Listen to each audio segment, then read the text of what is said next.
সকাল সকাল আবার কি আসলো? ভালো আছো? শীতে ঘুমাইছে না, জাকাত নিতে। ভালো আছো তুমি?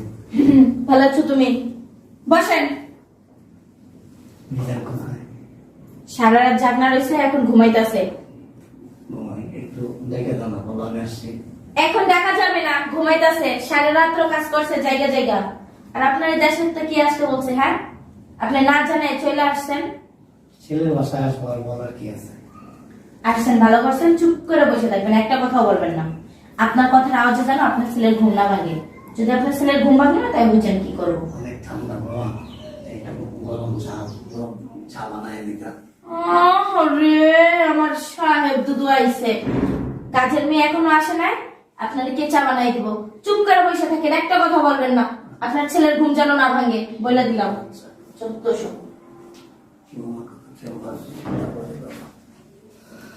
আচ্ছা,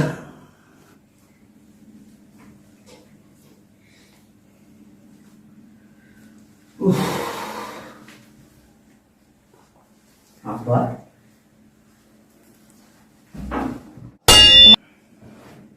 তুমি কখন আসছো? ভালো আছিস? আমি ভালো আছি। তুমি কখন আসছো? শরীরে ভালো তো? আব্বা, আমার শরীর স্বাস্থ্য সব ভালো আছে। তুমি কখন আসছো? আমি তো আসছি সেই সকালে, সকালবেলা। অনেক সকালে। আর এখন বেলা বাজে 2:26। নাকি ঘুমাইছিলি? সারা রাত তো কাজ করছো। আব্বা, আমি যত ঘুমাই থাকি তুমি আমার আব্বা। আব্বা, তুমি আসছো, আমার ঘুম কেন? আর কিছু থাকলেও তো আমি সব কাজ পালাই তোমার কাছে আসবো। এটা কথা হইলো আব্বা, তুমি আমার ডাকতে বলবা না তোমার বৌমারে? বৌমারে বলছি, বৌমা আর একটু রেখা দাও, বলো আমি আসছি। তারপর একটু চা চাইলাম ঠান্ডার মধ্যে, দিল না। কাজের বউ নাকি আসে না, আর বৌমা চা বানাইতে পারে না, তবে ডাক দিতে না করছে। তাহলে তুমি এখানে বসে আছো কেন? তুমি রুমে যাই শুইতা। তুমি তো আমাকে যেতে বলেনি। নাস্তা করছো? কিচ্ছু খাইনি, যদি সকালে আসছি না। এই সারা রাত জার্নি করে এসে এখনো নাস্তা করো নাই? না, বৌমা তো আমার সাথে কেমন জানি করলো, তুমি আর কিছু বলি নাই। মিম, হ্যাঁ এদিকে এসো। আসতেছি। আর কিছু বলিস না। কি হয়েছে বলো? আব্বা যে আসছে, তুমি আমার ডাক দিছো, ডাক দিলে না কেন? আরে তুমি সারা রাত তোর জায়গা কাজ করছো, তুমি সকালবেলা কিভাবে উঠবে? আমি সারা রাত কেন, আমি মনে করো সারা বছর আমি না ঘুমাচ্ছি। আমি সারা বছর মনে করো আমি কাজ করছি, আমি ঘুমাই নাই, কিন্তু তারপর আমার আব্বা আসছে, তুমি আমার ডাক দিবা না? সে এমন কি মানুষ যে তার তুমি সে আসছে তোমার ডাক দেওয়া লাগবে? কথা কম করো, সে আমার আব্বা, তো কি হয়েছে? আমার জন্মদাতা পিতা। আমার পিতা আমার কাছে আসছে, আর আমি ঘুমাই করে ঘুমাইছি, তুমি আমার ডাক দাও নাই। আসছে যেহেতু আইসে তো চলে যাইতেছে না। ঘুম থেকে ওঠার পরে তো তার সাথে কথা বলতেছো কেন? কিভাবে কথা বলতেছি? তোমার আব্বা যদি আজকে আসতো এইভাবে, আর আমি যদি দেরি করে আসতাম, তোমার কাছে কিরকম লাগতো? হ্যাঁ, তোমার ঘুম থেকে টাইমে উঠাইতাম। শোনো, আমার আব্বা যে সকালবেলা আসছে, আমার আব্বারে কোনো নাস্তা দিছো? কাজের মেয়ে আসে নাই আজকে। কাজের মেয়ে আসে না তাতে কি? তুমি নাস্তা বানাই দিতে আব্বারে। আমি তাহলে কে? আপনার শাশুড়ি সালাম পাই না, খালা শাশুড়ি পা গায়ে দেয়। কি বলছো? কিছু না, আমি নাস্তা বানাইতে পারি না। তুমি নাস্তা বানাইতে পারো না? না। প্রতিদিন রান্না বান্না করে কে? কাজের মেয়ে করে না তুমি করো? হ্যাঁ, সকালবেলা আমার আব্বা আসছে, তুমি নাস্তাটাও বানাই দাও নাই। আমার আব্বা এখানে বসে রয়েছে, আমার আব্বার এক গ্লাস পানি তো অন্তত দিতে পারতা। চা চাইছে তোমার কাছে, চাটা তুমি পর্যন্ত দাও নাই। তারপর আমার আব্বা এখানে বসে রয়েছে কেন? আমাদের গেস্ট রুমে কি আব্বারে রাখা যাইতো না? আব্বার এখানে দিতে কিন্তু দেখো সকালবেলা আসছে তো, অত শত কিছু আপনার মাথায় ঢুকে নাই। আর তাহলে নাস্তা এত সকালে কি কোনো বাসায় নাস্তা বানায় নাকি? আমার বাবা আসছে এতদিন পরে, আমার বাবা হোটেলে খাবে কেন আমার বাড়ি থাকতে? হ্যাঁ, সে কি বইলে আসছে নাকি যে বৌমা আমি আসতেছি, আমার জন্য নাস্তা বানাই রেখো? তোমার আচরণ না দিনে দিনে মানে কিরকম একটা খারাপ হয়ে যেতেছে। এই দেখো, এত কথা আমার বোঝায় না, ঠিক আছে? ঘরে আসো, কথা আছে। না জানি না। তাহলে কি করবো? তুই যাবি কেন? যত সব নেকা। বেয়াদবের মতো কথা। আব্বা, বাবা, তুমি হঠাৎ করে কি জন্য আসতো আমাকে বলবা? আসছি বাবা, দেশের বাড়িতে প্রচন্ড শীত পড়ছে, ঢাকা তো একটু কম আছে, জাকাত নিতে আসছে। গ্রামে অনেক শীত, অনেক গায়ে দেওয়ার মতো কিছুই নাই। 500 টাকা দিয়ে দাও, চলে যাক। খেতা ছিল, খেতা তো ছিঁড়ে গেছে কয়েক জায়গায়। শীত মানে না, বাংলা মাসি তো কম্বল দিয়ে আমাদের। এই তো আমি জানতাম যে আপনি এইটার জন্যই আসছেন। ঠোঁট দুইটা একটু বন্ধ রাখবা, আল্লাহর হস্তে তোমার কাছে হাতে পায়ে দিল বলি একটু ঠোঁট দুইটা বন্ধ রাখো। 500 টাকা দিয়ে বিদায় করে দাও, একটা কম্বল কিনে যদি নিব। ফকির আসছে 500 টাকা দিয়ে বিদায় করে দিব না, কথা বলবা না, বলে দিলাম। এত টাকা ভালো লাগে না, নাকামি তুমি এই টাকা 500 দিয়ে বের করে দাও। আমার ঘরে আমি এই ফালতু চালা রাখতে পারবো না। বারবার এক কথা বলতেছো, বারবার এক কথা বলতেছো।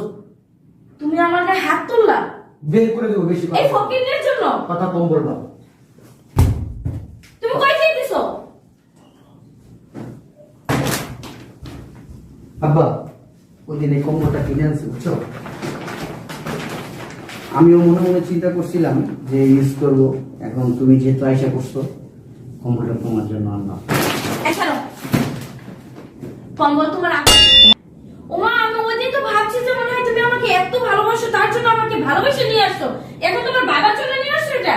শুনো, আমি এখান থেকে কম্বল তোমাকে একটা না আরো 5টা কিনে দিব। আমার 5টা লাগবে না, 10টা লাগবে না, আমার এই কম্বলটা অনেক পছন্দ হয়েছে, আমি এইটা ইউজ করবো। শুনো, আব্বা ঠান্ডার ভিতরে বাড়িতে একা একা থাকে। 500 টাকা দিয়ে দাও, কম্বল একটা কিনে নেবে। আবার তুমি অতিরিক্ত কথা বলতেছো। অতিরিক্ত কথা তুমি বলতেছো, এবার বাড়াবাড়ি করতেছো কিন্তু। দেখো মেম, সবকিছুর কিন্তু একটা লিমিট থাকা দরকার। তুমি কিন্তু লিমিট ক্রস করতেছো। তুমি করতেছো। তোমার বাবাকে বের করো আমার বাসা থেকে।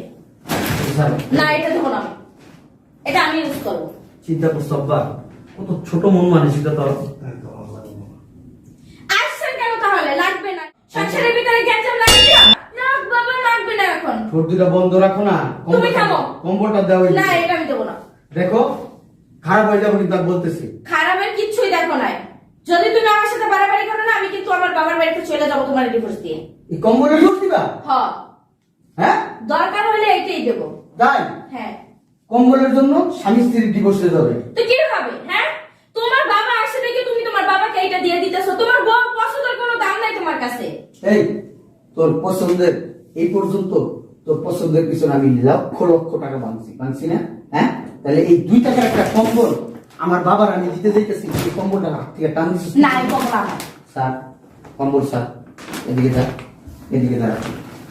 তুই যদি বাড়াবাড়ি করস তো গায়ে তুল কিন্তু আমি বাধ্য হবো। তুমি আমার গায়ে হাত তুলবা? হ্যাঁ, একটা দিছি না, আরো দেবো কিন্তু। দেখো এবার কিন্তু বাড়াবাড়ি হয়ে যাইতাছে। কি বাড়াবাড়ি হইতেছে? কি বাড়াবাড়ি হইতেছে? হ্যাঁ, ওই ফকির নিয়ে জন্য আমার গায়ে হাত তুলবা? ফকির নিয়ে বলার জানো কম্বলটা টান দিলি কেন ওদের থেকে? কি করবে? হ্যাঁ, কি করবে? আমার আব্বা বয়স্ক মানুষ, এত কষ্ট করে আসছে, তুই সকালবেলা নাস্তা বানাই দেস নাই, আমার আব্বার 1 গ্লাস পানি দেস নাই, আমার আব্বার ঘরের ভিতরে ঢুকাস নাই, আমাকে ডাক দেস নাই। তুই আবার বড় বড় কথা বলস, তুই কি আমার বউ? আমার লজ্জা লাগতেছে, তুই আমার বউ বলে পরিচয় দিতে আমার। আমি যে তোমার বউ এটা তো আমি কখনোই ভাবতাছি না, কারণ তুমি তো আমাকে কাজের মেয়ে হিসেবে আনছো। এজন্য তোমার বাবা নাস্তা আমাকে চুপ থাকতে বলছি, একদম চুপ থাকতে বলছি তোরে। তুমি এবার অতিরিক্ত করতেছো। যা ভিতরে যা। আমি হ্যাঁ? না, দেখ, তুই আমার সাথে সংসার করবি না, ভালো কথা। আমি মাইনা নিছি তুই আমার সাথে সংসার করবি না। একটা কম্বলের জন্য তোর আর আমার ভিতরে সারাসারি হবে, তুই আমার ডিভোর্স দিবি। হ্যাঁ, আমার ডিভোর্স লেটার পাঠাই দিবি, ভালো কথা। আমি মাইনা নিছি, তুই তোর বাবার বাড়ি চলে যা। আমার টাকার কম্বল আমার এখানে রাখা না, যা বাইরে। কি আর কম্বল দিব? বাইরে তো বলছি বাইরে। শয়তানের বাচ্চা বাইরে, তবে রাখবো না। তুই যেহেতু করবি না সংসার, রাখবো না। এই, যা। তোরা যাইতে বলছি ফকিন্নির বাচ্চা। না, কম্বল দাও আগে। তোর বাবা মা তোরা কি কোনোদিন কম্বলের ভিতরে শোয় নাই? না, সবাই হ্যাঁ? কম্বল দাও। যা বাইরে, বাইরে তো বলছি বাইরে। দেখো এই কম্বলের জন্য তোমার সাথে আমার সাথে সারাসারি হয়ে যেত। যা তোর সারাসারি মা। বৌমা সত্যি সত্যি গেল গা। যাক আব্বা, এই ধরনের বউ দরকার নাই আব্বা। তোমারে আমি একটা কম্বল দিব, আমার আব্বা শীতের ভিতরে আসছে, গ্রামে কষ্ট করতেছে, এটা তো ওর বলার উচিত ছিল। তুমি কষ্ট করতেছো, ওর বলা উচিত ছিল না? আব্বার তুমি কম্বলটা দিয়ে দাও, লাগলে আমার কিনা দিও আরেকটা, এটা ওর বলা উচিত ছিল না? মনে হয় অল্প দিনে পয়সা হয়েছে তো ফকির নিয়ে আসলো, মনটা ছোট চলো ঘরে চলো, খাওয়া দাওয়া করবা, রেস্ট করবা, পরে আমি গাড়িতে উঠাই দিই। বাঙালিরা হঠাৎ বললো চলে এরকমই